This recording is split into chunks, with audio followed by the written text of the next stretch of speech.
Good morning, ladies and gentlemen, and it is a great pleasure to be here with you at this summit and to discuss a very important topic, highly relevant to what we all do, which is the importance of digital technologies and how these can be hugely beneficial to the citizens in so many areas of our lives. And I was just listening to the end of those presentations.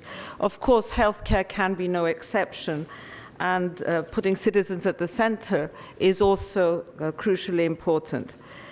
We saw during the COVID-19 pandemic that digital technologies really offer new opportunities to transform and to also provide the way that we see healthcare. And digital solutions can really empower citizens and their patients and their carers, and they contribute to building up resilient healthcare systems which will benefit our societies and, of course, our economies. It's a key driver of change and innovation, and truly, we believe, has the potential to change the realities for patients and their families. So what we're discussing here today is how this transformative power of digitalization that is rapidly spreading across the world will make our health sector more resilient, more sustainable, and accessible. I just wanted to take half a minute and just share with you what I believe has come out, at least for ourselves in the European Union, out of the pandemic, this unprecedented health crisis. But this showed us all, not only within the EU, but globally, what we can achieve when we work together. It has shown us the power of solidarity, and it has shown us what we need to do to make ourselves stronger. And of course, as you may or may not be aware, health is a member state's competence within the EU, but we have seen that by working together at a different level and within, of course, the treaty, we can achieve a great deal more for citizens within the EU. And this is where the concept of the European Health Union came about 3 years ago, and which we are in the process now of implementing. And I will be touching on that a little bit later, because ultimately we're building a new European Health Union pillar by pillar. And creating strong health systems for tomorrow really is what this European Health Union is about. But this doesn't stop at EU borders. We cannot look within our borders. We have an EU global health strategy where we need to strengthen primary health systems and achieve universal health coverage, and also to advance the health-related sustainable development goals in low and middle-income countries.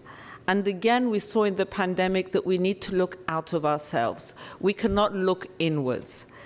Digitalization is an essential part of this process, and I think today's discussion really allows us to share with you what we have been working on and what we presented, one of the pillars of the European Health Union, which we presented in 2022. And this is the European Health Data Space. This is a crucial part of Europe's digital transition. It is a backbone of the European Health Union. It aims to bring together the health data of over 430 million citizens, and it aims to make the EU a global leader in data-driven technologies. It's built on the EU's guardrails, if I may use that term, on data governance and cybersecurity, because unless you are able to allow the sharing of data in a safe way, citizens will not trust it, professionals won't trust it, and it's not going to be able to deliver what we want. So we need to allow secure access and sharing of health data, but at a scale that has so far been unprecedented. It will transform the lives of patients and doctors, who will be able to easily access medical records no matter where they live in the EU. And this is especially going to be important, I would say, for the most remote regions in the EU, for what we call medical deserts. It will do as much as for scientists and for innovators and from pharmaceutical companies and policymakers who will be able to use this data for policymaking and research. So the European Health Data Space is a joint and it's an inclusive project. And its success requires a multi-level governance which is led by the member states with the full support of the EU and the vital experience and expertise from many, many relevant actors at local and regional level. Many of you are representing them here today. We want, and this is how when we started discussing the European Health Data Space, we want everyone to be on board. We want patients' organizations, we want pharmacies, we want large hospitals, we want small family clinics. And that's how we built up this proposal, with a great deal of consultation with all stakeholders. And that's why I said this needs to be inclusive. We need, and this is a key requirement, to have strong, secure, and interoperable electronic health records. Otherwise, any improvements are going to be very limited. Now, to support the European Health Data Space, the Commission is providing significant funding of over 810 million euro in order to help with its rollout. And we're now at the point where we're in interinstitutional negotiations, hoping that we can make the most of this potential as soon as possible. Now, to develop a common understanding of the potential of digitalization in the healthcare sector, we need to also understand how we can increase collaboration and share best practices within the EU, but also, as I have said, at a global level. And we have been working with this constantly through our G7 partners, through G20. All the time we have worked together in order to build up this global collaboration. In the EU Health Network is already connecting digital health experts, working to enable the exchange of health data across borders and develop common guidelines. And just to give an example, currently we have 13 member states which are connected in a project, a platform called My Health at EU. It's an infrastructure which is already allowing 13 member states to exchange electronic prescriptions or patient summaries. And we are working and supporting so that all member states will be able to join this soon. So harnessing the power of digitalization to strengthen our health systems is really a major challenge, and I believe it is a challenge that we can only achieve if we really work together. And it needs to be a joint, a shared objective. It's a challenge, though, but I think it's also an opportunity. And it's an opportunity not only for the EU, but also for the UK, where we are today, for its health system, and for health systems across the world. Because it has the potential, digitalization in health, to do three things. It has the potential to increase the quality, the accessibility, and the resilience of healthcare and our health systems. On the quality, the wealth of health data, coupled with new digital technologies such as AI, offers a remarkable opportunity to revolutionize the healthcare worldwide and bring tangible benefits to our citizens with better diagnosis, better screening, and better treatments. Another pillar of the European Health Union is Europe's Beating Cancer Plan, a plan that has now been rolled out and is already showing results over the last 3 years, with unprecedented funding for a cancer plan, I think worldwide, with over 4.1 billion euro. And it has a number of initiatives which are based on how we can use digitalization.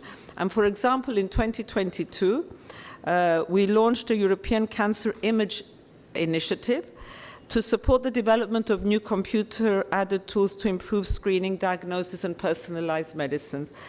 And as of today, it links up data sets of images of 9 cancer types of breast, colon, lung, prostate, rectum, liver, glioma, neuroblastoma, and glioblastoma, for a total of 200,000 image series of over 20,000 individuals. So that's how much we can bring about change through digitalization in our healthcare systems. And through this initiative, we'll be unlocking a wealth of data and transform it into innovative cancer care solutions.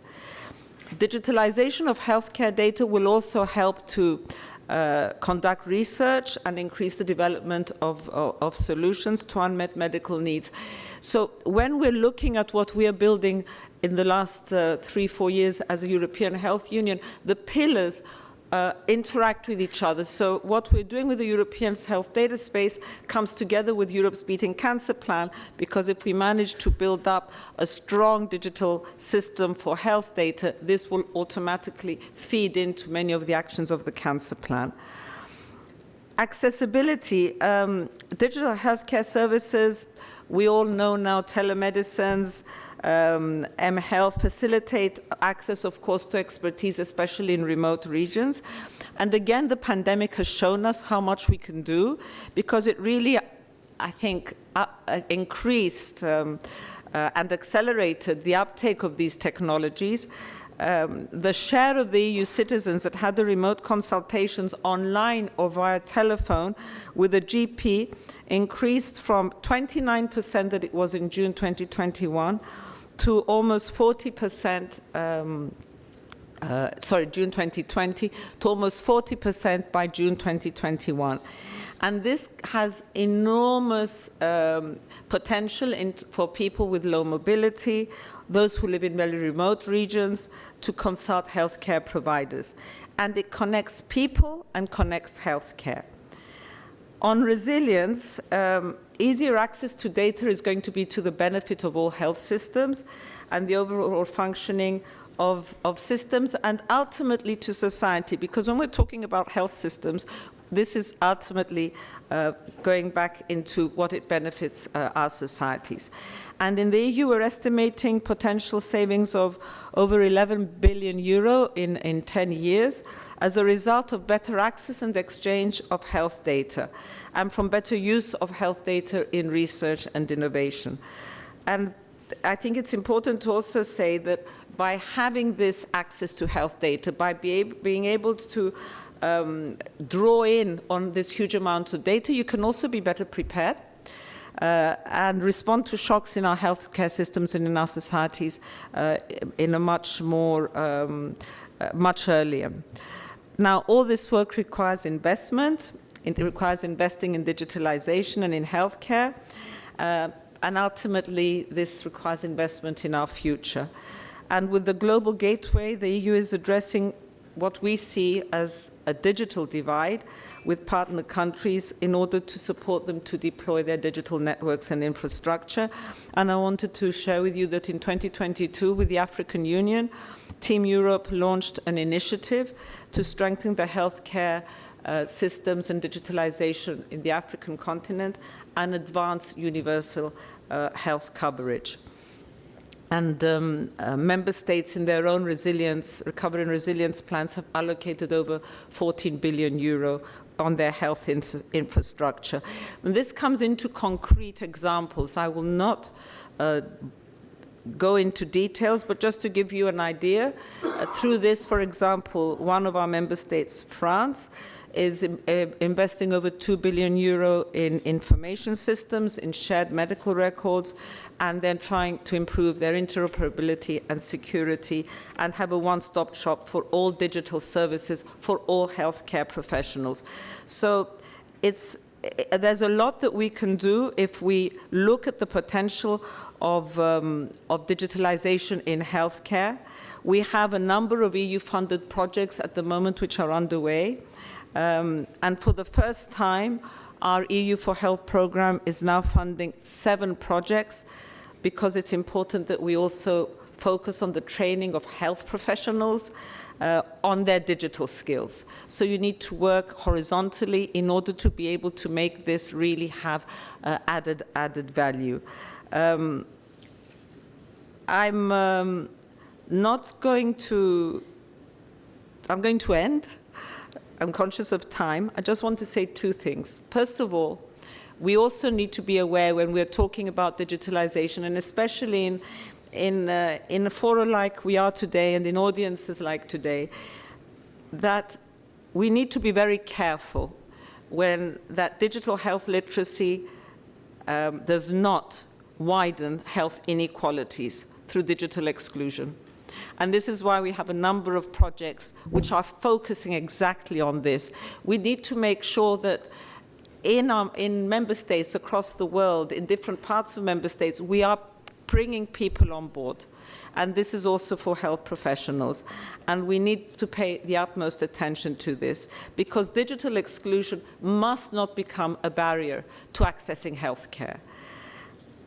But saying that, I believe that we do have a once-in-a-lifetime opportunity to advance our digital health agenda. It's a global challenge. If we get our response right, digitalization can change global health in unprecedented ways, and it can ultimately lead to better experience for patients, for doctors, for researchers, and innovation. It will lead to a decrease in cost, and it will lead to more accessible healthcare. And I come back to what I said, that this is about being inclusive. This is about equity, and being equity and being equitable needs to be at the forefront of all the policies that we promote and that we do as a European Health Union. It's about sustainability, about resilience, and about strengthening health systems worldwide. So I'm very pleased to have been able to be here with you today to share how we see this within the EU, and just to emphasize that for us it's very important that we see this outside our EU borders and boundaries as well. The pandemic has shown us, I remember the very first few weeks and months that we all believed we could contain a virus within our borders worldwide, and borders shut down.